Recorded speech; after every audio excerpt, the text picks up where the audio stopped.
Are you ready to unlock the secrets of brand innovation? Here you'll discover unexpected ways to make your brand soar in value. Get ready for inspiring stories, actionable tips, and insights you'll need to build your brand and learn an entirely new way to fly. This is the Hummingbird Effect. And now your host, Wendy Coulter. Hi everyone, I'm Wendy Coulter, president of Hummingbird Creative Group, where we help CEOs and marketing leaders unlock the hidden power of their brands. For over 10 years, I've helped business leaders focus on marketing tactics, but really help them learn that what truly matters is building a strong brand. So the podcast is called The Hummingbird Effect, and if you've ever experienced that, it's like the co-evolution of the hummingbird and the flower, when small innovations in branding can lead to surprisingly big results in other unrelated areas of the business, like an increased valuation, a stronger culture, or even an operational breakthrough. This morning I'm here with Hanna Jernigan. Hey, Hanna. Hi, Wendy. Good to see you. You too. Hanna's been crafting to get ready for this podcast, to take her notes and learn from Nate. So, why don't you welcome Nate? Tell us a little bit about him, and then we'll let him expand on what we've got to say. So we are welcoming Nate Cook today to the podcast. He is the VP of Product Marketing at ABC Fitness. And so Nate, tell us a little bit about yourself and what you do there. Tell us about yourself. Yeah. Well, first of all, thank you for having me. This is a real pleasure. I think you all do some like in studio recording. So, but this is fun to do it remote. I think I chose the remote option because it's easy to stay at home these days post pandemic. It feels like an easy default. But yes, VP Product Marketing at ABC Fitness. Just been here for like 6 weeks or so at ABC Fitness. It's really been a very gratifying experience. Folks may not be familiar with ABC Fitness. ABC Fitness is really there to kind of help gym operators, fitness studios, big box gyms, help them better and more easily manage their business and then also scale and grow it.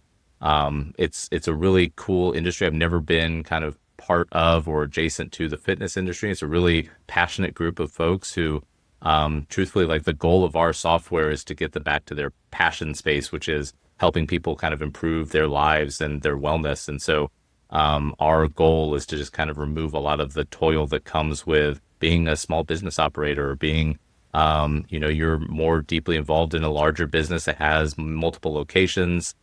You have other things you're trying to do, like grow and scale and add locations. We kind of help remove some of the barriers that get in the way of that by just making that process of operations and management easier. Awesome. Well, Nate, so I connected with you. It's been over 10 years now, which is interesting. Oh, wow, yeah. I guess you were at SC Data at that time. And, just kind of looking at your background, you seem to come to the table with a lot of data background. Can you just talk a little bit about how data has played into your marketing journey? Because I think that's a really interesting piece of your story. Yeah, data is really important. It's funny because being at SC Data was probably one of the jobs that I used data the least, despite the name of the company. But it's got data in the name. It's got data in the name. But from a marketing perspective, just I think every year I'm using data more and more to help kind of inform what myself and the team are prioritizing or what we're trying to work and improve on.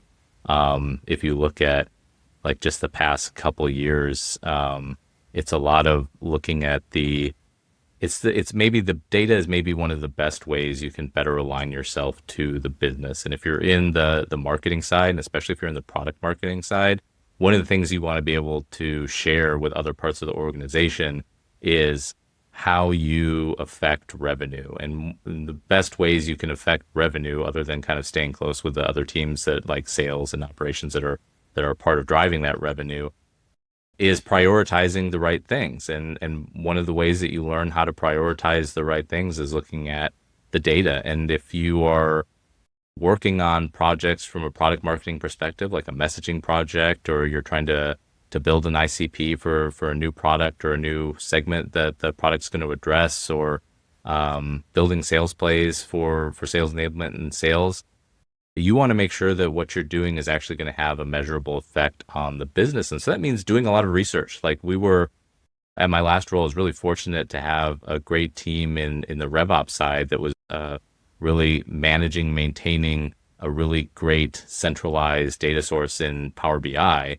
And we would often just kind of build out reports that from that data that would show us like where are we winning, where we weren't expecting to be winning, what does the sales cycle look like for this product, how has it changed from quarter to quarter, and using that to kind of change what we were focusing on. So if we knew, for example, that a product had a sales cycle that had increased over the course of that year, we knew that for us to hit our number in that year, we needed to move when we were building that pipeline than maybe we thought we would. And so that meant having campaigns ready earlier in the year so that sales would have an opportunity to close them with the kind of sales cycle that they were working with. So I think data is just really important to being better on the marketing side. And from a product marketing standpoint, I think it's really critical to stay close to it. Don't you think it's so cool how much we get to use data now compared to what it was? I mean, and the agency's been around 30 years. So I've been doing this 30 years, but even 10 years ago, like I was trying to think through, like, when was that? And it was just so different than it is now. The meaning of the word data was completely different than it is now. So I just think it's so cool just how technology has evolved and that we get to have this insight into any aspect of marketing. Where before I don't think it was a guessing game, but digging into the data was so much harder, right? It is. Yeah. That's and changed. So I love that about how much the industry has changed, and it's really been a fun journey for me with data and with the team here at Hummingbird.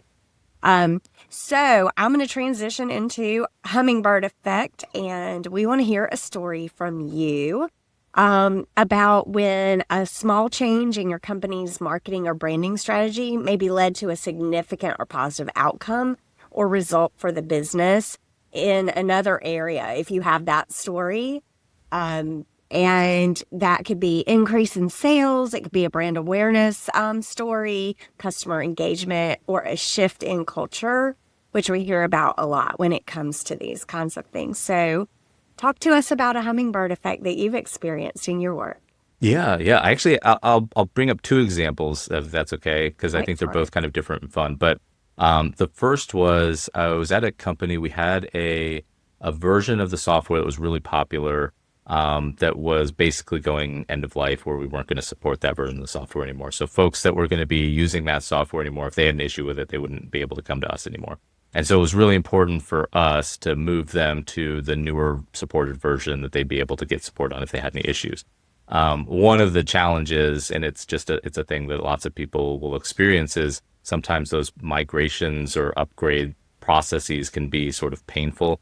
As much as companies try to reduce the pain there, it's just not always the most fun thing. So one of the challenges in doing that is always just like, you've got to get people kind of willing to sort of accept the fact that this is going to be a little painful, but there's a good output at the end for them.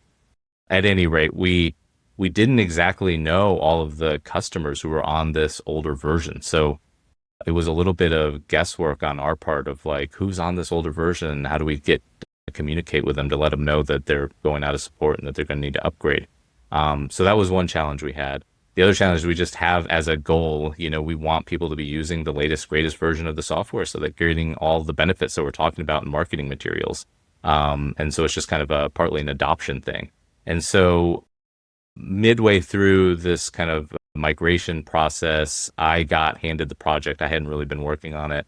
And so the changes that I implemented from kind of a program standpoint was, one, what other teams can we work with cross-functionally to get a better idea of who these customers are?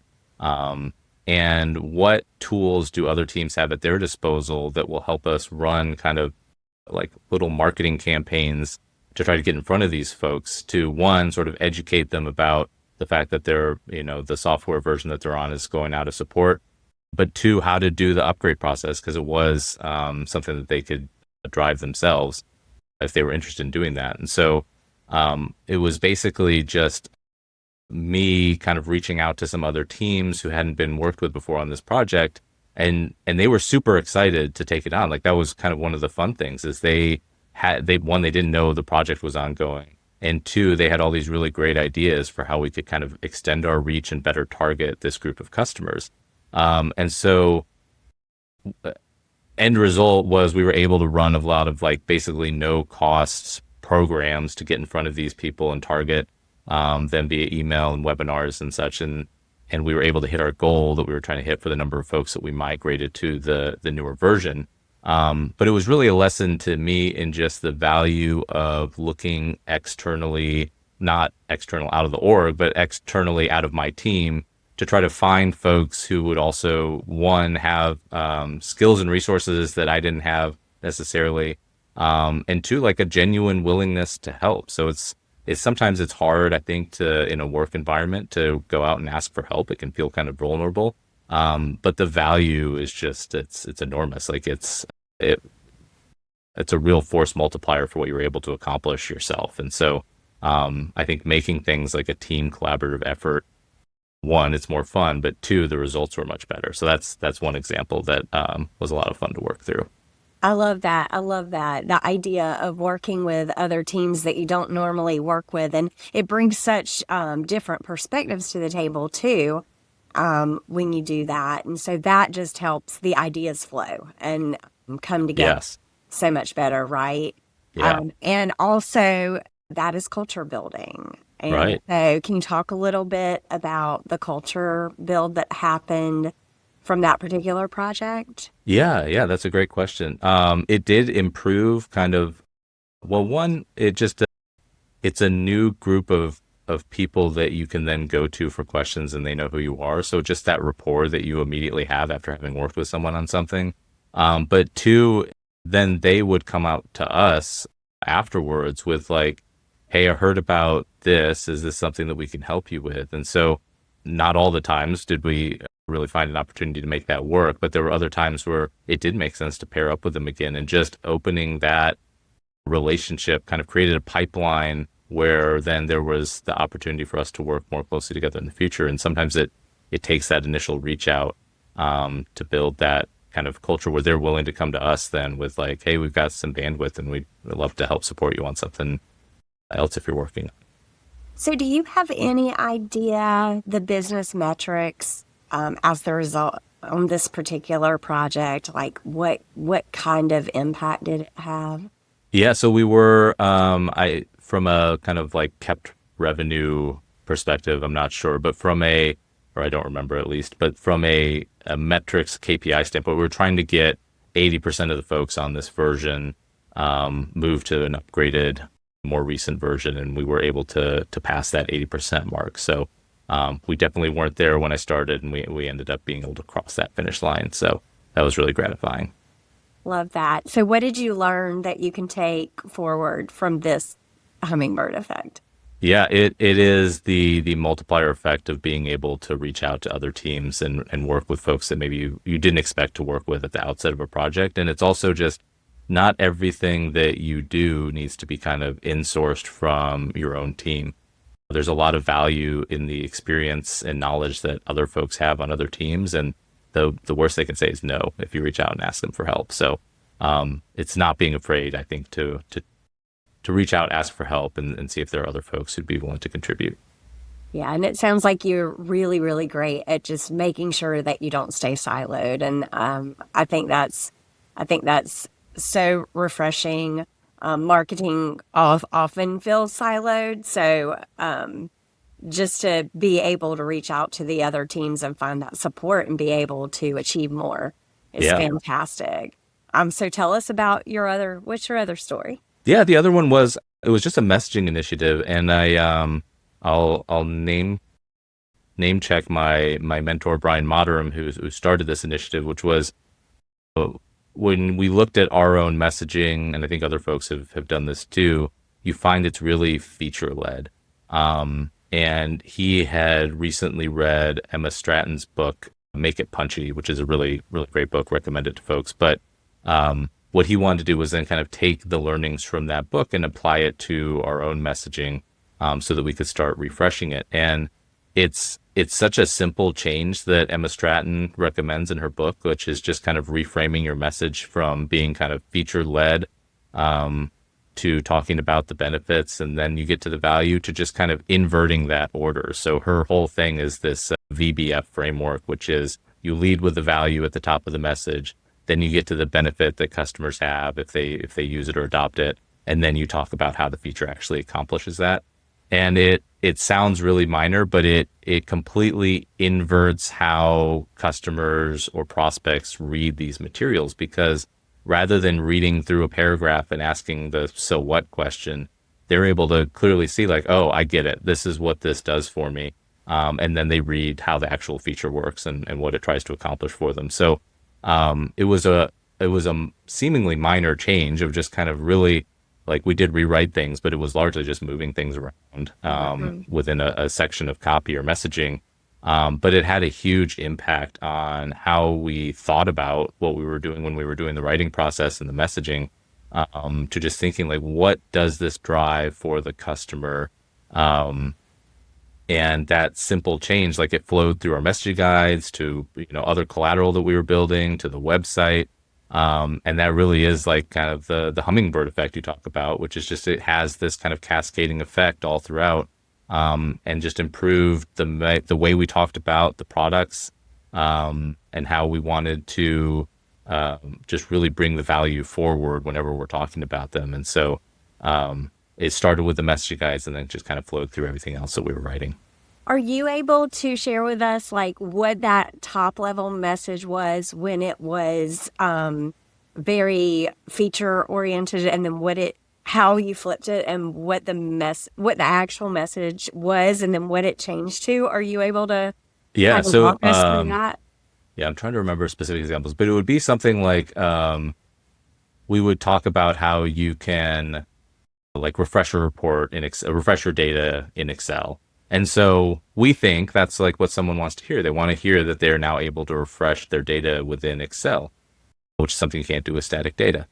What we know is the value for the customer is that they save time, because they no longer have to go pull all these reports. So the value is that they save time, or the value might be that they're able to focus on some of the other things that are a little more strategic to their department or organization. And then the benefit then is just kind of elucidating on the time savings. And then we describe that, hey, how you're able to save this time is because you can now refresh your reports in Excel. And so just kind of flipping the order of those things means that folks don't have that so what reaction to reading any copy. So that would just be kind of one example. Love that. Love that. So can you talk about metrics with that one? Like, do you have any idea how that really changed the impact of the marketing measure? Yeah.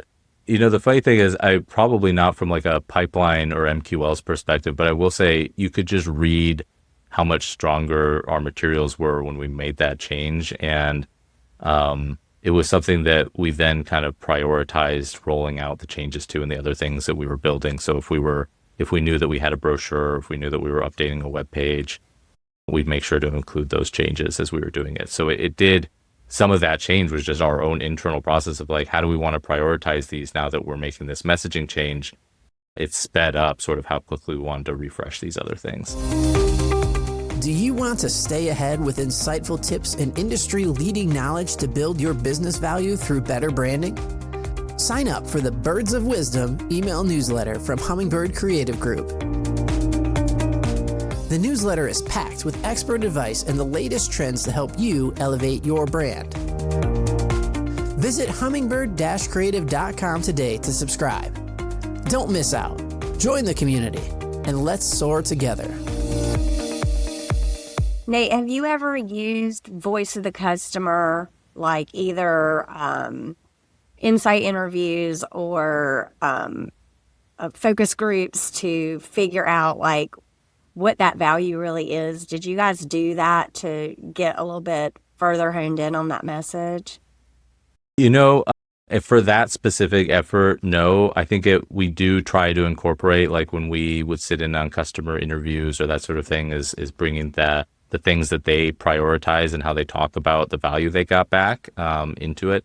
But I think it's a great call out. Like, I think one of the challenges that I've encountered in my career is, one, taking the time to really do effective voice of customer work, or just the investment. Like, if you want to outsource it, it's a fair amount of money to outsource. And so finding ways to prioritize that, I think, is really important. We're actually at ABC Fitness, we're going through a voice of customer exercise right now. And the amazing thing is, like, as much as you think there are always things that are surprising when you're digging through the data and talking to folks. So that's always kind of it shows how worthwhile that exercise is. Yeah, it's something that we oftentimes do for clients here at Hummingbird, and we feel like it's so valuable. Yeah.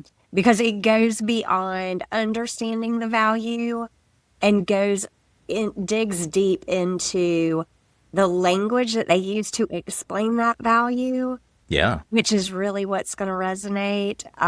And so that's just such a great activity. I wondered if you guys have delved into that. So that's great. Good for you for doing voice of the customer right now. That'll be fun.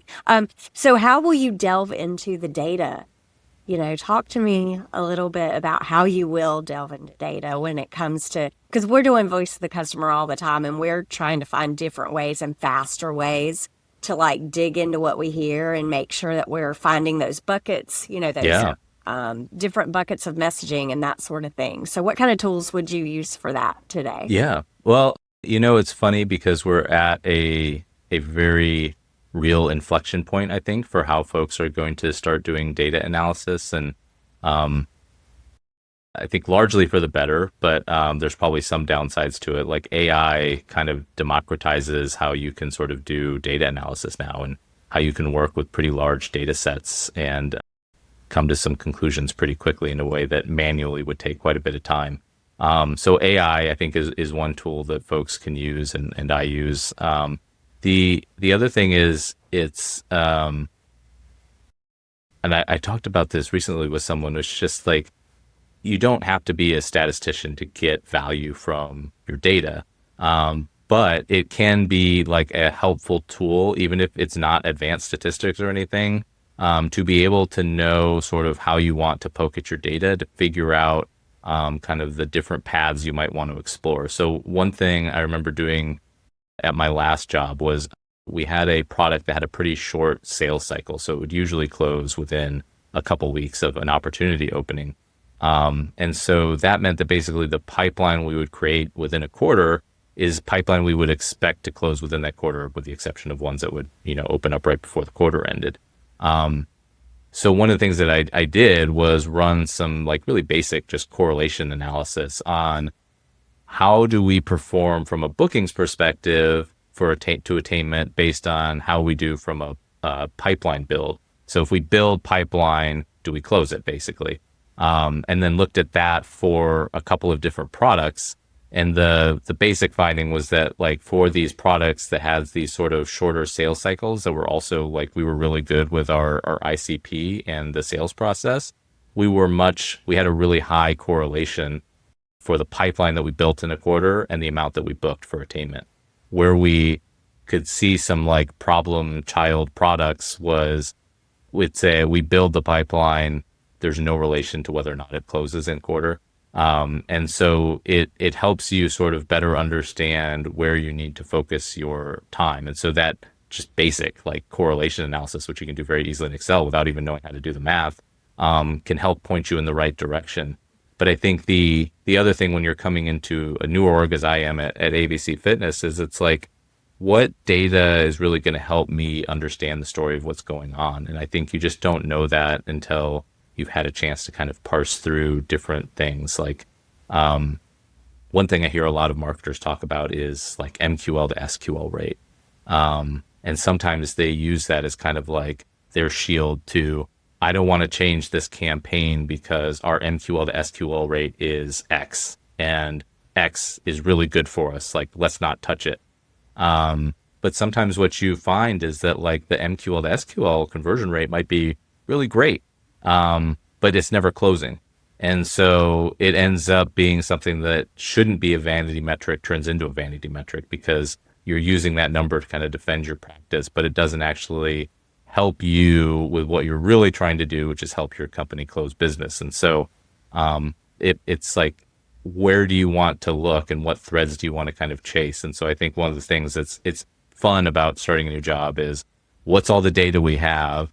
What do I want to look at? And then where is it going to lead me as I start investigating more closely? And so what we've started doing lately is just kind of looking at top of funnel to bottom funnel conversion rates and how that one, like, will affect some of the assumptions that we're trying to make for 2026. But it's always, I think it's really fun. I know a lot of folks in marketing don't always enjoy this part, but my encouragement would be like, the closer you get to the data, it's not going to hurt you. So for the most part, you can turn it to your benefit. So tell me a little bit about how these lessons have changed your approach and what kind of advice you would now give other people in your role or similar role going forward. Yeah, that's a great question. I feel like, and I don't know how you feel about this, but I do feel like there's a sense in marketing that you always kind of need to be able to explain to someone the value of your job, because a lot of folks, they don't know what marketing is, or they're not really sure what its real value is. And so you need to be able to have something you can point to that says like, hey, it's this, and this is where we play a role, and this is how we help you. And so for folks in product marketing, I think especially because product marketing can vary so much from organization to organization, I think it's the more closely you can be aligned to the things and KPIs that really matter for the business you're at, which is typically going to be revenue, the safer you'll be. And so my encouragement would just be like, work cross-functionally, like pair really closely with sales, work with these teams, as there's lots of like tropes about, how annoying this other team can be to you, but truthfully, they're your path to your company hitting your goals. So set aside whatever differences you may have and pair up with sales. Like if there's something that they really need, it's worth looking at for you to reprioritize, because it might be something that makes the difference for the sale, as annoying as it might be to produce. And so I think it's just like move closer to the dollars in the company and align yourself to that is always helpful. So talk to me a little bit about innovation. How does innovation play a role in what you're doing at ABC Fitness? Yeah, from a company perspective or just from the marketing? Either way or both. Yeah, that's a great question. From the customer standpoint, I think it's folks want to, and this cuts across everybody, right? It's not just folks in the fitness industry, but they want to spend less time on the stuff that's not fun. And the stuff that's not fun about like running a fitness studio or boutique is that you're doing a lot of manual work for very little gain. So if you're trying to chase after somebody because they didn't pay their subscription, like that's not fun. If you're trying to make sure that folks show up to the classes really manually, that your coaches and stuff are running, like that's not fun. So what can we innovate as a company that makes that just less stressful and takes up less of your time? So I think the areas that we can innovate there and show kind of proof that we're helping reduce that toil and stress is a real value. From a marketing perspective in innovation, I think it's being kind of innovative in how we are looking to use or implement AI into our workflows. I think a lot of teams are struggling with this, right? It's a challenge that you can't completely rely on AI for everything, but you can rely on it or should rely on it to help make you faster in some areas. And so it's finding what those areas are that we really want to try to use AI for to make us faster. What's your favorite thing that you've done with AI, or your favorite tool, or just share something that you're excited about that you've been able to accomplish with AI? Because everybody is in this space, and I think learning from each other is so important right now. Yeah. So for one of our product teams, they use Notion is where they keep like product stories. So we connected the Notion MCP to our ChatGPT. So basically, as they would update things when they're shipping, basically when features are shipping or when they're rolling out to certain subsets of customers, we can just prompt against that for like a blog post that's like, hey, what are the features that shipped in this month? And then because we also have a little copy editor, GPT-2, we can then run that blog through that. And so rather than just think about 10 years ago, you're writing that blog post for yourself, right? There's nothing else helping you, to being able to get to like an 85% of the way there blog posts that you really don't have to do anything with to get to that 85%. That's a sea change. I mean, the time savings. So how are we then as product marketers spending that time savings? What are we doing to make that worthwhile, that we got that time savings back? So I think that's one area, is just kind of automating that process. But I think it's also the way that I use it kind of personally is as kind of a sparring partner or something. Like I'll bounce ideas off of it and tell it to think through the perspective of the person maybe I'm trying to communicate something to, and have them kind of help me get to a better way of explaining or communicating something, or to help me understand a perspective that might not come as easily to me. It's really pretty good at. And so I sometimes will just use it myself as like, I'm trying to explain this concept to this person who has these specific concerns. Help me understand their concerns, and then kind of coach me through sort of how I can better communicate this in a way that they'll be receptive to. And that sounds like a kind of silly way to use it, but I do use it for that, and it's helpful. No, you're not. You're not the only person I've ever heard use the word coach for their chat. Yeah. For their chat friend. Emotional support. So what are you doing with the extra time that you've saved because of AI, Nate? Yeah, it is getting closer to the revenue. It's spending our time on things that we think will help sales close deals faster and more efficiently. I think that's the goal. Whether or not day to day and hour to hour we're really doing as much as we can, it's hopeful. But I think the goal is to just kind of resource that time to get closer. Like, there's so many opportunities to improve kind of the value you deliver to other parts of the organization, that sometimes the struggle is just figuring out what to prioritize and how you want to have different folks focus on, for whether it's like, there's always challenges going on around, like, there are people that will leave the product and they're leaving their subscription behind, and how do we get those folks back? And we also want to sign new prospects, and it's a challenge to kind of figure out what to prioritize when, and at different segments too, like however you organize your business or the sales teams around the size of businesses they're targeting or specific groups of customers. So it's doing that work to figure out where is our work and time going to be used most effectively. And I think that's the challenge, is finding the right way to apply it. Love it, Nate. Thank you. Thank you so much. Well, Hanna, so as our strategist, I know you've been going crazy with notes on this one. So what have you learned today? Well, I learned that as different as all of our brains are in the marketing world, we all are thinking the same thing. Because some of the notes, I'm like, I'm going to remind, like, let's come back to that. You then got to it. But I wanted to see if you had an example of this. So I wrote down as a reminder to leaders and anyone in the company to allow and encourage cross-team training, cross-team working. You put it together really, really well. Move closer to the dollars. Be transparent with your teams. This is our goal, and this is how we're going to get there, so we can all work together to improve. But as I was writing it down, I then started thinking, like you were saying, not everyone looks at marketing like, they're doing wonderful things and getting us these sales. So sometimes bringing people into a marketing meeting makes them feel as though they're not using their time the best. So do you have any advice, or do you have an example, or how you can kind of approach a situation where you want teams to work together and showing that it's worth, maybe you're on the development side and you're learning about the marketing piece and you're not really passionate about it, but it is important. Yeah. Because to get where you need to go, like you said, everyone needs to be working together. Yeah. You have an example? Can you talk about that? Sure. Yeah. That's a great question.